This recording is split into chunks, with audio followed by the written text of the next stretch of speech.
దేశంలో ఏ రాష్ట్రంలో అమలు కానటువంటి ఏదైతే ఉమ్మడి పౌర స్మృతికి సంబంధించి ఉత్తరాఖండ్లో అమలు చేస్తున్నటువంటి పరిస్థితి మనం చూస్తూ ఉన్నాం. అయితే వీటికి సంబంధించి ఏ రకంగా ఉండబోతుంది? బీజేపీ పార్టీ పాలిత రాష్ట్రమైన ఉత్తరాఖండ్లో సోమవారం నుంచి ఈ యూసీసీ అమలుకు రానున్నటువంటి క్రమంలో దీనికి సంబంధించి అనేక అనుమానాలు ఉన్నటువంటి పరిస్థితి. సో వాటికి సంబంధించి ఏంటి, దాంట్లో ఉన్నటువంటి ఇబ్బందులు ఏంటి, మరి ముందుకు వెళ్ళేటువంటి అవకాశం ఉంటుందా లేదనేటువంటి అంశాలు పూర్తిగా మనం తెలుసుకునేటువంటి ప్రయత్నం చేద్దాం. మనతో పాటు హైకోర్టు అడ్వకేట్ హనుమంత్ ప్రసాద్ గారు మనతో పాటు వారితో మాట్లాడదాం. సార్ నమస్తే అండి. నమస్తే అండి. సార్ చెప్పండి, ఇప్పుడు ఏ రాష్ట్రంలో కూడా అమలు కానటువంటి ఉమ్మడి పౌర స్మృతి యూసీసీ అమలుకు రానున్నదని చెప్పి మనం చూస్తూ ఉన్నాం. సో దీనికి సంబంధించి చూస్తుంటే కనుక అనేక అనుమానాలు వస్తూ ఉన్నటువంటి పరిస్థితి. రిజర్వేషన్కి సంబంధించి అనుకోండి, లింగభేదానికి సంబంధించి అనుకోండి, రకరకాలుగా ఉన్నాయి. సో ఏం చెప్తారు అసలు దీని గురించి మీరు? ఇప్పుడు యాజ్ పర్ రాజ్యాంగం ఏం చెప్పిందంటే అందరూ సమానమే, మనుషులందరూ చట్టం ముందు కానీ న్యాయం ముందు కానీ అందరూ సమానమే, అందరికీ అవకాశాలు. కానీ రాజ్యాంగం పేరుకు చెప్తుంది కానీ అందరూ సమానంగా ఉన్నారా? అందరూ సమానంగా చూడవలసినటువంటి ప్రభుత్వాలు మనుషుల్ని కులాల వారీగా మతాల వారీగా విభజించి అవి చేసుకుంటున్నాయి. అంటే రాజ్యాంగాన్ని అసలు నిజంగా కాపాడవలసినటువంటి ప్రభుత్వాలు మనుషులను విడగొడుతున్నారు. నీది ఆ మతం, నువ్వు మైనారిటీ, నువ్వు ఇంకోటి అనేసి. ఇటువంటి పరిస్థితుల్లో Bharatiya Janata Party common civil code ఉండాలి, అందరూ ఒకటే, ప్రజలందరూ ఒకటే. అంటే ఇటువంటి విభేదాలు ఉండడం వల్ల ఒక్కొక్క మతానికి ఒక్కొక్క చట్టం చేయవలసి వస్తుంది. మా మతం ప్రకారమే మేము వ్యవహారం చేస్తాము, లేకపోతే మా మతంలోకి ప్రభుత్వాలు రాకూడదు. అసలు ప్రభుత్వానికి మతంతో సంబంధం లేదండి. ప్రభుత్వానికి అన్ని మతాలు సమానమే. ప్రభుత్వాలు రాజకీయాల్లోకి మతాలు చేరకూడదు. కానీ దురదృష్టం ఏంటంటే ఈ నేటి రాజకీయాలన్నీ కూడా మతంతో ముడిపడిపోయినాయి, కులాలతో ముడిపడిపోయినాయి. కానీ అందరూ సమానమే అన్నటువంటి రాజ్యాంగం చెప్పినటువంటిది ఎక్కడా కూడా అమలు జరగట్లేదు. ఇటువంటి పరిస్థితుల్లో కామన్ సివిల్ కోడ్ అంటే యూసీసీ అందరూ సమానమే, యూనిఫామ్ సివిల్ కోడ్, అందరికీ ఒకటే రూలు. అంటే ఏంటంటే ఫర్ ఎగ్జాంపుల్ ఇప్పుడు వివాహ వ్యవస్థకు చూసుకుందాం. వివాహ వ్యవస్థకు చూసుకుంటే హిందూ మ్యారేజ్ యాక్ట్ అంటే హిందువులకి ప్రత్యేకంగా వాళ్ళ వివాహ వ్యవస్థలో ఏ రకంగా జరగాలి, ఎప్పుడు విడాకులు చేసుకోవాలి, ఇటువంటి విషయాలన్నీ కూడా హిందూ మ్యారేజ్ యాక్ట్ ప్రకారం ఉన్నాయి. ముస్లింలకి ముస్లిం మ్యారేజ్ యాక్ట్ ప్రకారం ఉంది. ఇక్కడ బహుభార్యత్వం ఉంది. ఇప్పుడు బహుభార్యత్వం అంటే ఏంటి? వాళ్ళకి ఏ కారణం చేత విడాకులు తీసుకున్నా ఒక ముస్లిం పురుషుడు నలుగురిని పెళ్లి చేసుకోవచ్చు. ఆ సౌలభ్యం ఉంది. సో దాంతో ఇక్కడ వాళ్ళ డామినేషన్ పెరిగిపోతుంది, పిల్లలు ఎక్కువ పుడుతున్నారు ఒక్కొక్కరికిను. ఇక్కడ హిందువుల్లో అక్కడ ఇన్బ్యాలెన్స్ తప్పుతుంది, క్రిస్టియన్స్లో కానీ వాళ్ళ మ్యారేజ్ ప్రకారం వాళ్ళది. సో ఇలాంటి వాటితో సంబంధం లేకుండా దేశం అంతటా ఒకటే చట్టం, ఒకటే పద్ధతి ఉండాలనే ఉద్దేశంతో యూనిఫామ్ సివిల్ కోడ్ తీసుకొచ్చింది. ఈ యూనిఫామ్ సివిల్ కోడ్ యాక్ట్ అయిపోయింది, బట్ అది ఇంప్లిమెంటేషన్ ఎప్పటి నుంచి అన్నది తెలియలేదు. బట్ మొట్టమొదటిసారిగా అంటే కొన్ని రాష్ట్రాలు అనుకూలంగా ఉన్నాయి, కొన్ని రాష్ట్రాలు వ్యతిరేకంగా ఉన్నాయి. ఇప్పుడు ఏంటంటే కొన్ని కాంగ్రెస్ పాలిత రాష్ట్రాలు ఏంటంటే అది పెట్టింది కదా మనం ఎందుకు చేయడం, మనకు ముస్లిం దూరం అవుతారేమో యూనిఫామ్ సివిల్ కోడ్ అన్నది అన్న ఉద్దేశం. ఇప్పుడు యూనిఫామ్ సివిల్ కోడ్ రావడం వల్ల అందరూ ఒకటే. ఇప్పుడు నువ్వు అతను అనే తేడా లేదు, అందరూ ఒకే రకంగా ఉండాలా అన్నటువంటి పద్ధతి. దాన్ని మొట్టమొదటిసారిగా ఉత్తరాఖండ్ రాష్ట్రం ఈ రోజు నుంచి అమల్లోకి తీసుకొచ్చింది. రిజర్వేషన్లు కూడా ఇంకా దీనికి అనుమానించాల్సి వస్తుంది. అంటే మతాల ప్రకారం అయితే రిజర్వేషన్లు లేవు. అంటే రాష్ట్రాల ప్రకారం వచ్చేటప్పటికి అవి రిజర్వేషన్లు ఇస్తాయా ఇవ్వవా అన్నది ఆ రాష్ట్రాలు చూసుకోవాలి. ఇందులో యూసీసీలో వాళ్ళు ఉత్తరాఖండ్ వాళ్ళు చేస్తారా లేదన్నది చూసుకోవాలి. సుప్రీంకోర్టు కూడా రాష్ట్రాలు విభజన చేసుకునేదని మొన్న తీర్పు కూడా ఇచ్చేసింది. సో అందువల్ల ఏ రకంగా చేసుకుంటారనేది కావాలి. ఇక్కడ చూడండి, మతాలతో సంబంధం లేకుండా ఉత్తరాఖండ్లో లింగ సమానత్వాన్ని సాధించేందుకు దోహదం చేయనుంది. నాట్ ఓన్లీ ఉత్తరాఖండ్, అది అమలయ్యాక మొత్తం దేశవ్యాప్తంగా కూడా అమలు చేయాలి. అమలు చేస్తే మతాలతో సంబంధం లేకుండా ఎవరికైనా అందరికీ సమానమే అన్నటువంటిది. నీకు లేదు నువ్వు మైనారిటీవి నువ్వు మెజారిటీవి అన్న పరిస్థితి లేదు. All are equal before the law అన్నది ఇక్కడ చూపించడం జరుగుతుంది.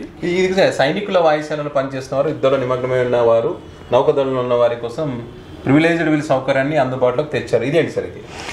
ఇక్కడ ఏంటంటే విల్లులో 2 రకాలు ఉన్నాయండి వీలునామాలో. ఒకటి ప్రివిలేజ్డ్ విల్లు, అన్ప్రివిలేజ్డ్ విల్లు. ఓకే.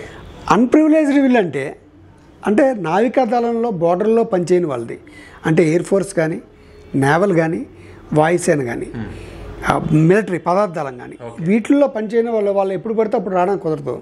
వాళ్ళ ఆస్తుల్ని వాళ్ళకి ఎవరి పేరు మీద రాసుకున్నారనుకోండి, ఇప్పుడు మనం కామన్ మ్యాన్, అన్ప్రివిలేజ్డ్ మ్యాన్ అంటే నన్ అదర్ దాన్ వాయుసేన మిలిటరీ వాళ్ళు లేని వాళ్ళందరూ అన్ప్రివిలేజ్డ్ వీళ్ళు ఉంటారు.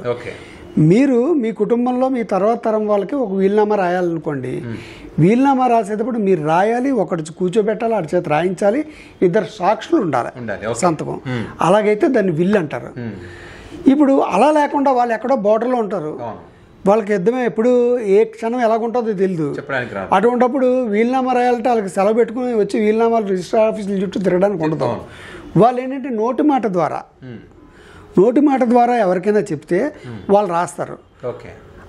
అది ప్రివిలేజ్డ్ విల్ అంటారు.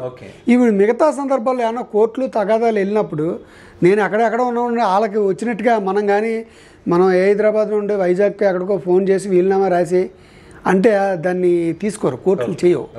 ఆ వీలునామా రాసే వ్యక్తి చెప్పాలి, రాసేవాడు వినాలి, ఇది నా సౌండ్ మైండ్ తోటే నేను ఆరోగ్యంగా ఉండి ఎవరు ప్రోద్బలము లేకుండా నేను రాసి ఇచ్చాను అని అతను ఖచ్చితంగా ఆ వర్డ్ చెప్పాలి, దానికి సంతకం పెట్టాలి, 2 సాక్షులు సంతకం పెట్టాలి. అలా పెడితేనే అది విల్లు. దానికి మినహాయింపు మరి వాళ్ళు రావడానికి కుదరదు కదా ఎప్పుడైతే. అలాంటి వాటికి ప్రివిలేజ్డ్ విల్ సౌకర్యాన్ని కూడా అందుబాటులోకి తెచ్చారు. అంటే ఇక్కడ ఎందుకన్నారంటే ఇక్కడ కామన్ సివిల్ కోడ్ అంటే ఏంటి, అందరికీ ఒకటే అని. ఇప్పుడు ప్రివిలేజ్డ్ అన్ప్రివిలేజ్డ్ ఎప్పటి నుంచో ఉంది, ఇప్పుడు ఎప్పటి నుంచో ఉంది. ఇప్పుడు ప్రివిలేజ్డ్ విల్ ఎందుకు, అతను కూడా రావాలి కదా అంటారు. అందువల్ల అందులోనే ప్రత్యేకంగా ఇది పెట్టుకోవడం జరిగింది. మళ్ళీ సహజీవనం గురించి కూడా ఒకటి ఇచ్చారండి ఇందులో. ఇప్పుడు ఇక్కడ సహజీవనం అనేది కొత్తగా వచ్చింది.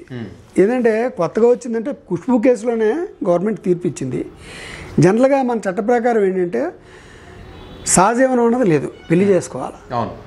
అంటే ఒక పెళ్ళైన భార్య కానీ భర్త కానీ వేరొక వ్యక్తితో అక్రమ సంబంధం కానీ కలిగి ఉంటే అడల్టరీ కింద కేసు పెట్టి జైల్లో వేసేవారు. ఇప్పుడు రాబోయే కాలం అన్ని చోట్ల అలాగే జరుగుతున్నాయని చెప్పి ఏం చేసిందంటే సుప్రీంకోర్టు సహజీవనం తప్పు లేదు అంతే. అందువల్లే కదా అక్కడి నుంచే కదా ఓయో రూమ్లు వచ్చేసి ఎవరెవరైనా తీసుకెళ్ళచ్చు, భార్య కావచ్చు. ఇప్పుడు ఒక భార్య భర్త ఉన్నారు, వాళ్ళకి ఎక్కడో మనస్పర్ధలు వచ్చాయి, ఈవిడ విడాకులు తీసుకోకుండానే వేరే వాళ్ళతో వెళ్ళిపోయింది అనుకోండి, ఏ కేసు పెట్టడానికి కుదరదు, వాళ్ళు ముందే తిరుగుతున్నా.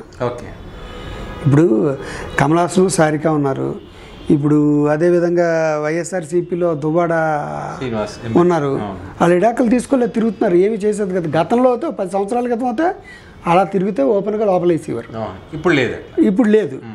అది సహజీవనం కింద వస్తుంది. ఎప్పుడు ఉంటుంది, ఇతను ఈవిడికి విడాకులు ఇవ్వకుండా పెళ్లి చేసుకుంటే కేసు.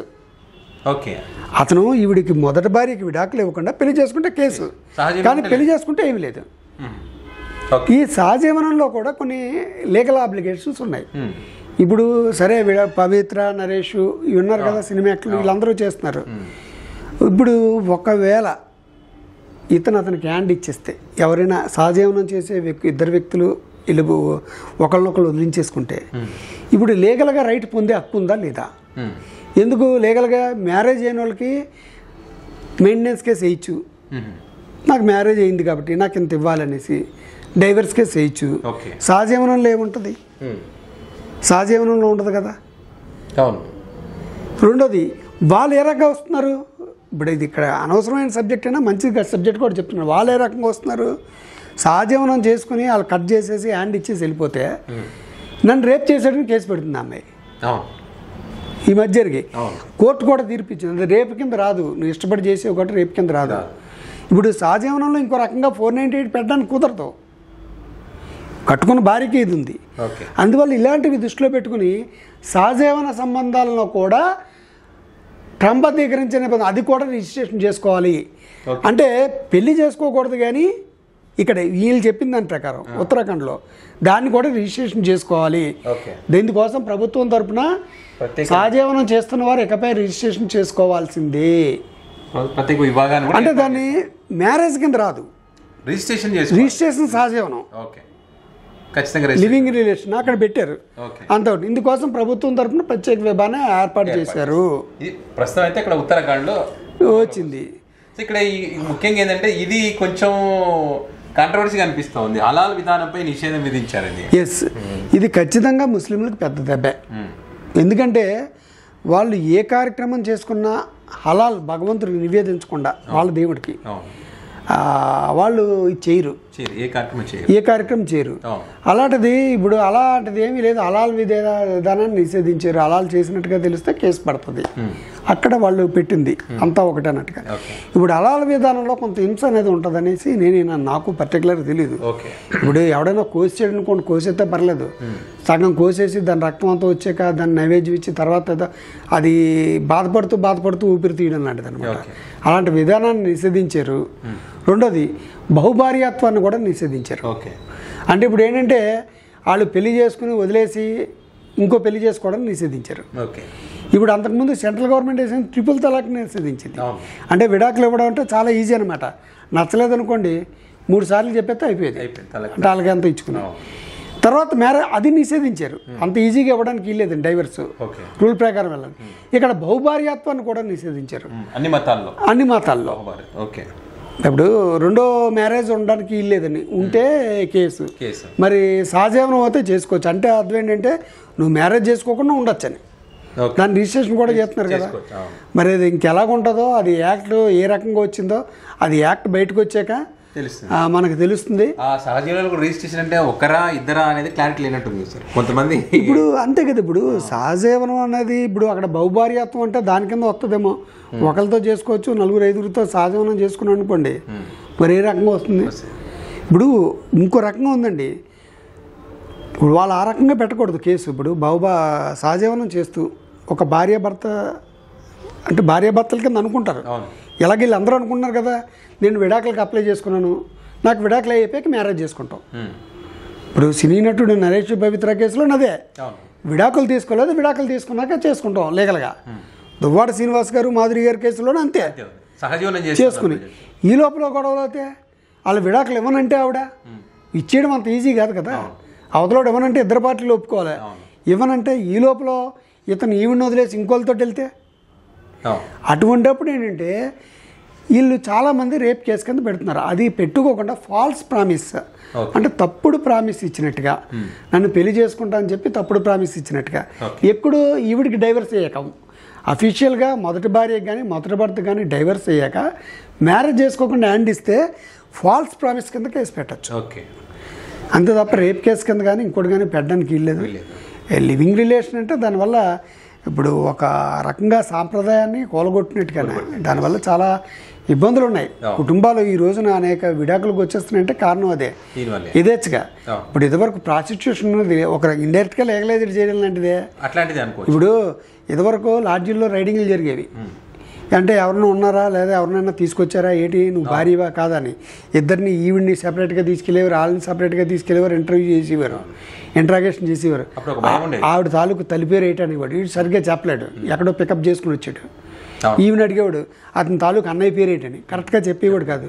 కేసు బుక్ చేసేవారు అడల్టరీ కింద. ఇప్పుడు కేసు బుక్ చేయడానికి వీల్లేదు కదా, ఓయో రూమ్లో రెడీగా ఉన్నాయి. ఎవడెవడైనా తీసుకొచ్చి ఎవడెవడైనా తీసుకెళ్ళాలి. ఇది మన సమాజానికి ఎంతవరకు లాభదాయకం ఎంతవరకు నష్టదాయకం అనేటువంటి విషయాన్ని కూడా మనం చూడాలి. సో ఏదైతే అయింది మొదటిసారిగా మొత్తం మీద తీసుకొచ్చారు. తర్వాత అతి త్వరలో కూడా అస్సాం కూడా వస్తాం అన్నట్టుగా వార్తలు వస్తున్నాయి. మిగతా రాష్ట్రాలు చేస్తాయా చేయవా, ఒకవేళ చేయకపోతే కేంద్ర ప్రభుత్వం ఎలాంటి చర్యలు తీసుకుంటుంది, మ్యాండేటరీనా అన్నటువంటి విషయాన్ని కూడా ఆలోచించవచ్చు. Thank you sir.